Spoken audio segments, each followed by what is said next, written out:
Então vamos lá, né? Você ora aí Vamos para a gente lá. entrar no capítulo? Oro sim. Então, oremos. Querido Deus, obrigada por mais um dia. Obrigada por estarmos aqui e ter dado tudo certo. O Senhor sabe de todas as coisas. Peço que o Senhor conduza-nos para que dê tudo certo, como o Senhor tem feito até agora. É o que eu te peço e agradeço em nome de Jesus. Amém.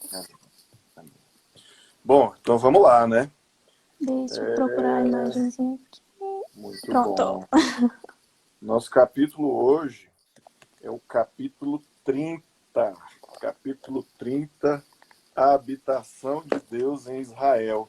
E esse capítulo hoje é um capítulo chave, chave, especialmente para nós que somos Sim, adventistas, né? A gente tem o santuário como uma base da doutrina adventista e muito importante que todos nós conheçamos bastante a respeito disso, né? É, a gente tem teólogos que fizeram teses de doutorado, livros grandiosos a respeito desse tema, porque é um assunto, sei lá, infinito, né? Muita sim. coisa, muita parte da nossa teologia está aqui dentro. E o santuário é realmente algo importantíssimo. A gente precisa conhecer muito sobre isso, né? Demais, tem Sara muita falando coisa. que me ama, também te amo, amor. Também te amo, Noeli. A live hoje tá live apaixonada. Tá cheio de Ó, até o coraçõezinhos aqui. cachorrinho. É, pois é, até o cachorrinho tá apaixonado aqui também. Tá apaixonado. Olha aí, Alcione também. Oh, quanto Muito amor. bom. É, o coração para aquecer, né? Tá vindo a frente fria aí, vamos esquentando. Esse trecho aqui, ele está baseado em Êxodo 25 a 40, ou seja, é o restante do livro do Êxodo todinho, ele vai abordando agora o santuário, pega um pedacinho de Levítico também, e o trecho base aqui, ó, Êxodo 25, verso 8. E farão um santuário para mim, e eu habitarei no meio deles. Olha só, o povo tinha saído do Egito, a promessa de Deus tinha se cumprido, só que agora eles estavam no meio do caminho para a Terra Prometida, né, voltando para Canaã, e aí surge todas essas orientações de Deus para fazer um santuário, e ali Deus estabelece tudo. E a Bíblia a gente vai encontrar, tanto aqui no Êxodo quanto em Hebreus, todas essas relações ao santuário celestial. Ou seja, Deus coloca aqui as orientações para que o povo prepare um santuário, que é o que a gente chama do tipo, né? É a Uhum. figura do tipo e o antítipo, ou seja, esse santuário aqui, ele é uma ilustração do santuário celestial. E aí Deus traz todas as orientações dos detalhes de serem colocados, e todos esses detalhes, eles remetem a aspectos do santuário celestial, a aspectos do plano de salvação, a detalhes sobre a forma que deveria ser colocado para a maneira de ser feito esse santuário aqui na terra, que o povo de Israel deveria colocar, e ali ele deveria ter todo um formato, toda uma métrica. E a gente vai vendo assim, o valor que Deus coloca para isso, para cada detalhe, para cada coisinha ser colocada ali, a gente vê, como é que eu vou dizer assim, o capricho, né? Um perfeccionismo de Deus para que Sim. tudo seja muito bem organizado. E o povo de Israel então coloca todos os detalhes naquilo ali, todo o empenho, né? Dos melhores homens, dos mais habilitados, de quem fazia toda uma arte magnífica para que aquele santuário pudesse ser feito da melhor forma possível. A gente tem aqui tantas lições que o tempo da nossa live seria impossível, né?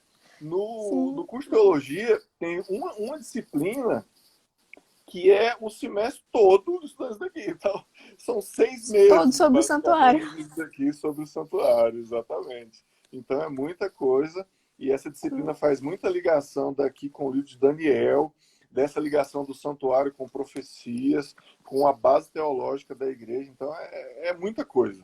Mas aqui, passando, fazendo aqui um sobrevoo de helicóptero, né, porque é um capítulo muito profundo, É muito. Ellen White aborda aqui o detalhe sobre o santuário, né? Ela fala, o tabernáculo era pequeno, não mais de 20 metros de comprimento e 6 de largura e 6 de altura. Só que eu achei bem alto, né? 6 metros de altura é bastante coisa. Muito alto. A minha casa tem aqui 3 Coloca... metros de altura. Pois é, exatamente. É o chamado pé direito, né? Que a gente fala aqui da altura da casa. Então eram 6 metros de altura. fala dos detalhes aqui, das paredes e tal, mas o importante é aqui, ó, essa subseção que fala sobre 2 compartimentos e 2 fases. Então tem a questão do lugar santo, do lugar santíssimo, tinha o pátio ali do santuário, né? Os sacrifícios que os sacerdotes faziam. Por exemplo, o sacrifício ele já prefigurava a Cristo, né? O sacrifício de Jesus por nós, pela nossa salvação. Mas e você entrava no lugar santo, ali tinha os pães, né? Ali tinha o candelabro, tudo isso veio fazer parte muito, muito forte da tradição judaica, né? Mas o pão também mostra, o pão da vida, o candelabro, a luz do mundo, tudo são coisas que apontam para Jesus, né? E quando você entra ali no lugar santíssimo, onde entrava só o sumo sacerdote, né? Ali tem a Arca da Aliança. Então, assim, são coisas que apontam para todo esse plano de salvação e esse plano tão especial, né? Esse plano tão maravilhoso que nos demonstra a disposição de Deus de buscar o ser humano para a salvação. Então, o altar do sacrifício, o fogo, olha, todos esses detalhes aqui, o Shekinah, que era a manifestação da presença divina, né? Então, essa parte aqui dos 2 compartimentos nos faz pensar sobre esse aspecto profundo da santidade de Deus, né? O véu do santuário, o mesmo véu que se rasga no momento em que Cristo morre pelos nossos pecados, e a gente vai vendo assim toda essa profundidade dessa mensagem, da santidade do plano da salvação, né? Então, prosseguindo, a segunda sessão aqui, ó, ela fala o pálido reflexo da glória celestial. Então esse santuário era algo considerado assim, o tesouro maior do povo de Israel ali, aquele povo peregrinando para Canaã celestial, mas era apenas um pálido reflexo. Eles colocaram ali o melhor que eles tinham, eles deram as melhores ofertas. Isso também nos aponta para a nossa necessidade de darmos o nosso melhor a Deus, né? Aponta muito. Veja como isso é profundo, né? E tudo que Leva para eu nós. vi foi dado voluntariamente, né? Assim, foi tudo Exato, doado. E exatamente. era somente o que Deus queria, que tudo fosse dado voluntariamente. Uhum. Então, isso nos leva para outra questão também da mordomia cristã, né? Da nossa fidelidade nos dízimos e da nossa liberalidade nas nossas ofertas, né? Então, como você mencionou, era algo dado voluntariamente. E assim, a gente já teve capítulo para trás, onde foi abordada a questão do dízimo. Eu queria agora ir para o lado das ofertas, né? Então, assim, a gente devolve o dízimo é uma parte que já nem é nossa. Mas a parte das ofertas, Deus nos permite que cada um defina. Você define o quanto você vai dar de oferta, como você vai contribuir com o avanço da causa de Deus e tudo mais, né? Então, aqui no santuário, a gente também tem essa lição, que é que traz para esse aspecto da mordomia cristã, né? Da gente poder ser liberal nas nossas ofertas, da gente contribuir. A gente vê tantas necessidades, né? Tantas coisas que precisam de contribuições financeiras para fazer a causa avançar. E veja só, um outro ponto de vista, diferente do que a gente vê hoje, né? A gente vê muito hoje essa mercantilização da fé, infelizmente, né? As pessoas falam assim, traga tudo que você tem e Deus vai te dar, não sei o que e tal, né? Como se a gente pudesse comprar as bênçãos de Deus, né? Quando é É justamente o verdade. contrário, né? Deus nos abençoa ricamente e em função de tantas bênçãos, a gente traz mais ainda, né? Se Deus, sei lá, me dá muito, eu vou trazer muito. Se Deus me dá mais ainda, eu tenho condições de ajudar mais ainda, né? Então, essa que é a lógica. A lógica de Deus é investida. E ali o povo de Israel, eles deram o máximo que eles puderam dar, mas mesmo assim, era apenas um pálido reflexo da glória celestial. Imagine hoje, né? Nós fazemos o nosso melhor, nós nos dedicamos o máximo que nós podemos pela causa de Deus. Nós temos ali uma igreja bonita, com muita boa estrutura e tal, mas ainda assim, isso não chega nem perto do que é Hum, a glória celestial, o santuário celestial. Quem sabe, eu já vi pessoas entrando lá na nossa igreja e pensam, nossa, que igreja bonita, eu nunca tinha entrado aqui, que templo maravilhoso, e tal. Tá bom, beleza, uma igreja bonita, tal, ótimo. Mas assim, não se compare com a glória de Deus, né? O santuário não. celestial é algo infinitamente superior a isso, né?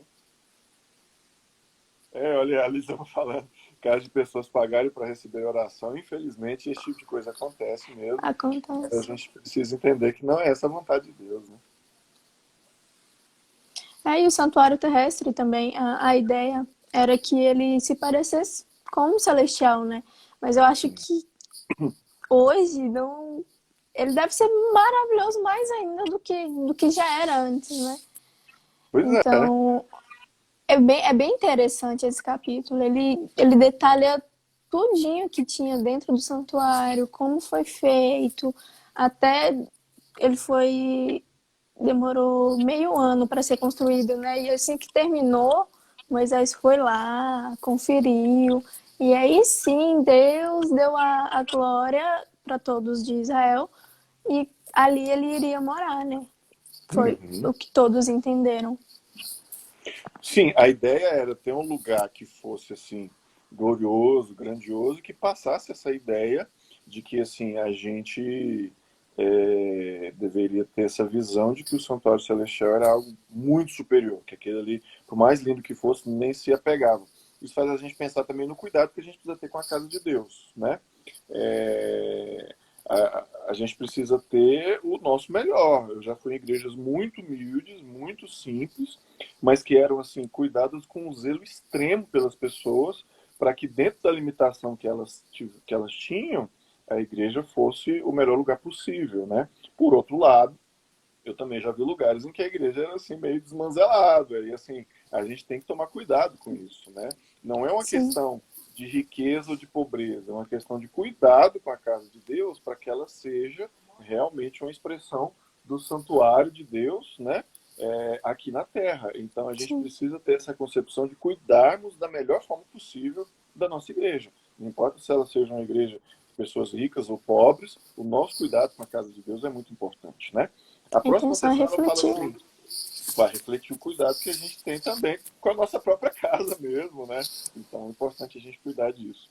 E esse aspecto aqui que ela fala, prefiguração das coisas celestiais, é justamente para a gente poder ter essa visão de que por mais que a nossa igreja aqui seja linda, seja cuidada, o céu será algo muito superior. Então a gente precisa sempre ter essa visão de que não é só isso daqui, né? Deus está preparando algo muito superior, muito maior para nós, e a gente não pode perder isso de vista, né? Por outro lado, isso é importante também.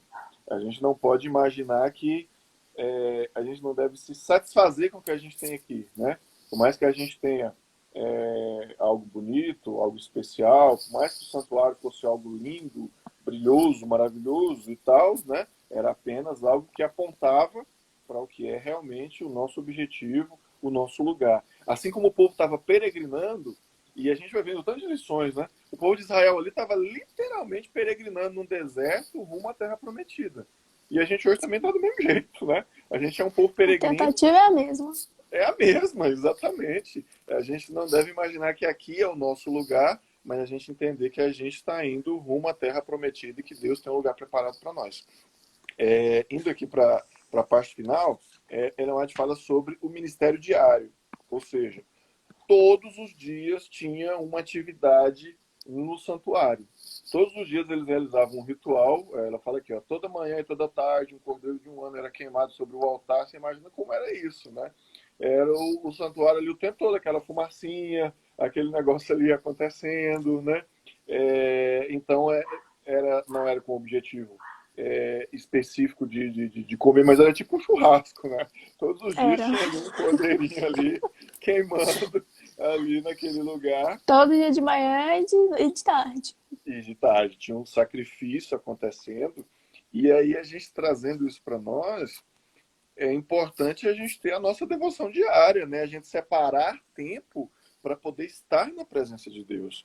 E aí você percebe o aspecto da relevância do nosso culto diário, né? Da gente poder ter o nosso culto, ter a nossa devoção, da gente poder ter o nosso momento em que, assim, em que a nossa fumaça, né, metafórica, essa fumaça também seja erguida aos céus, né? Que a gente possa estar buscando a Deus através da oração, que a gente possa estar buscando a presença de Deus por meio da leitura da palavra de Deus, que a gente possa reunir a nossa família para poder fazer o nosso culto familiar, né? Então a gente vai vendo tantas lições aqui, é um capítulo assim para a gente ler e reler várias vezes e pensar que é assim algo muito importante para o nosso dia a dia, né?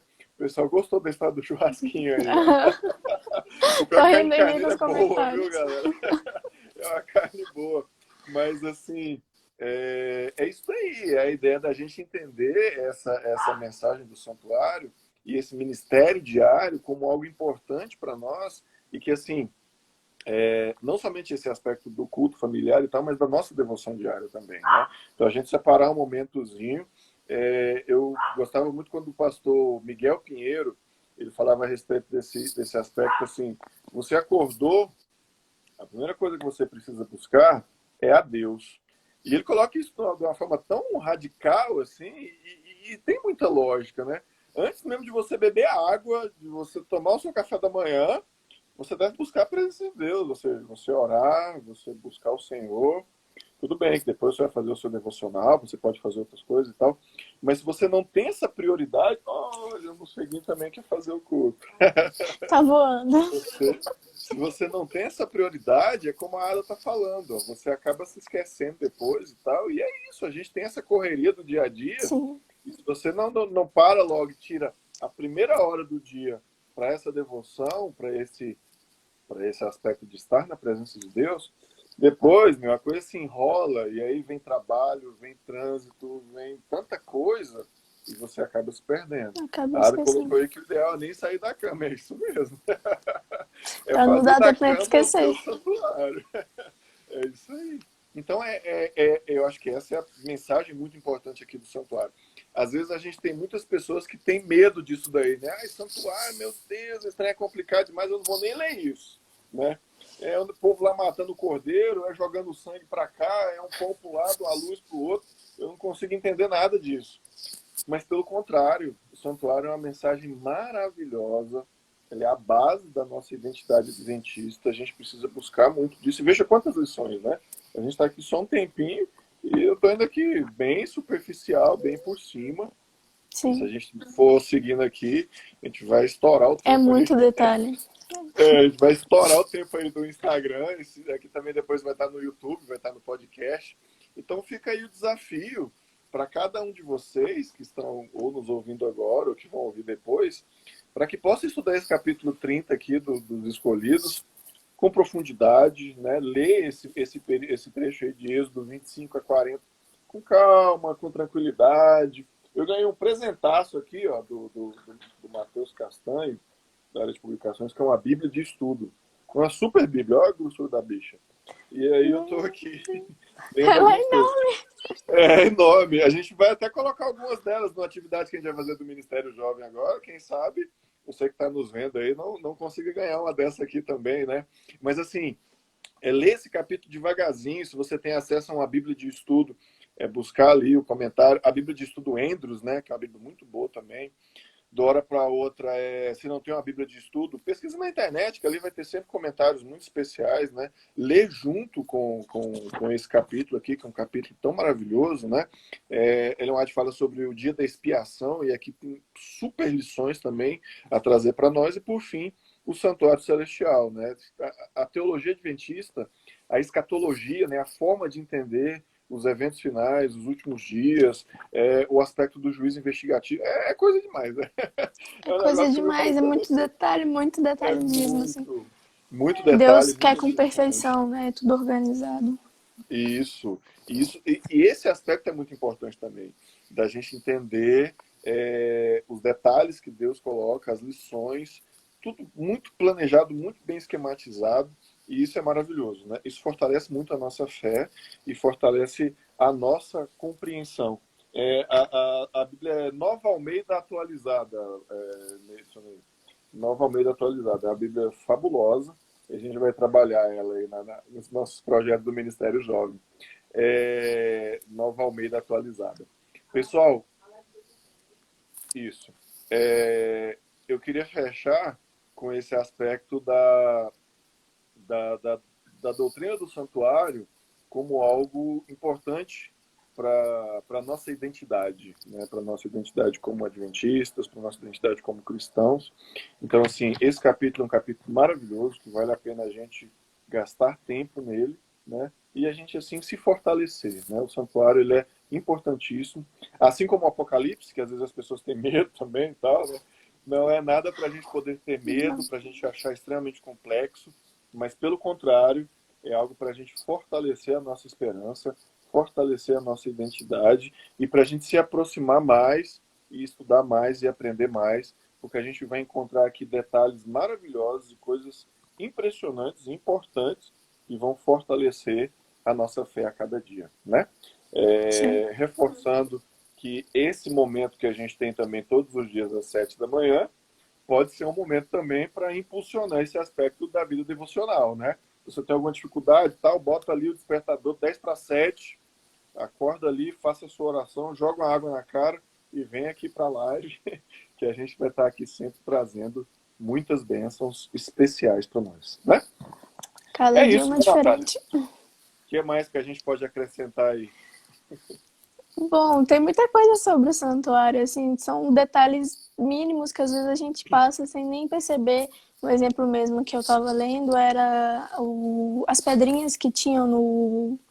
Urim e Tumim, Isso, elas, dependendo da brilhar, aprovação de né? Deus, elas brilhavam. Se negasse, uma Isso. brilhava, a outra brilhava de outra cor.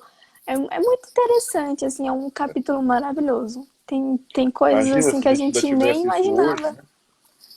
Nossa, seria ótimo, mas assim, ó, então, aquele negócio lá, é sim ou não? É, Aí brilha computador, direita, vira então, esquerda. pois é. A gente não tem isso Seria especificamente, maravilhoso. mas a gente ainda tem acesso a Deus, claro, podemos orar e Ele pode nos dar respostas, né? Então, isso daí, olha aí, são lições que a gente vai tirando, né? O tempo, Sim, infelizmente, acaba sendo pouco, mas fica aqui o gancho para que a gente possa estudar mais e aprender mais, né? sim. Vamos orar então? Vamos. Ah, vamos lá. Querido Deus, obrigada por essa live ter sido maravilhosa, mesmo com os empecilhos que nós tivemos ao amanhecer, mas conseguimos passar a tua mensagem e que peço que todos que forem estudar sobre o santuário, que o Senhor dê uma direção, porque, assim, um capítulo um pouco complicado de entender, tem os seus detalhes e as formas que o Senhor deseja com que seja feito, mas com o seu direcionamento podemos entender tudo. Pai, peço que abençoe o dia de todos aqui, que tenhamos um ótimo dia em sua presença e abençoe também aqueles que irão assistir após. O que eu te peço e agradeço em nome de Jesus. Amém.